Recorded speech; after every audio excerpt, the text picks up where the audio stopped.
კაცოთხი ნასამართლეობითა და ფსიქიკური პრობლემებით დაუბრუნეს იარაღი და მას სულთან დაატარებდა. ჟურნალისტი ეკა კვესტაძე ვერაზე მომხდარ მკვლელობაში ბრალდებულის შესახებ ახალ დეტალებზე საუბრობს. მისი ინფორმაციით ნიკა კაპანაძე იარაღის უკანონო შეძენა შენახვა ტარების ბრალდებით 2012 წლამდე 4-ჯერ იყო გასამართლებული, თუმცა 2013 წლის ამნისტიის შემდეგ ნასამართლეობა მოეხსნა და 3 იარაღის გაფორმებაც მოახერხა.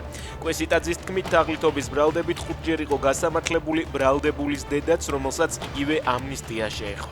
ხორავას ქუჩაზე მოკლული 17 წლის ნიკოლოზ ღუნაშვილი გუშინ დაკრძალეს. იარაღით მუქარა ავტომობილიდან მოქალაქე თათან ნიჟარაძე წერს, რომ თბილისში ავტობუსის გაჩერებაზე გაჩერებული მანქანის მძღოლმა შენიშვნის შემდეგ ჩანთიდან იარაღი ამოიღო და სხვა მძღოლებს აჩვენა. საბოლოოდ მოძრაობის გასაგრძელებლად მეორე ზოლში თავად ავტობუსი გადავიდა.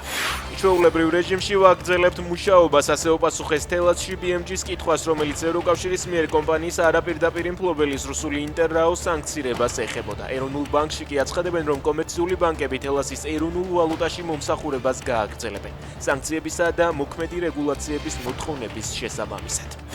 უკრაინამ ყირიმსა და დროებით ოკუპირებული ტერიტორიების სხვა ნაწილებში კიდევ 18 ენერგოკვანძი დაბომბა. ამის შესახებ უპილოტო სისტემების ძალების მეთაური წერს. მადიარ ბროუდის განცხადებით, განადგურებული ენერგეტიკული სამიზნეების საერთო რაოდენობა 154-ს მიაღწია.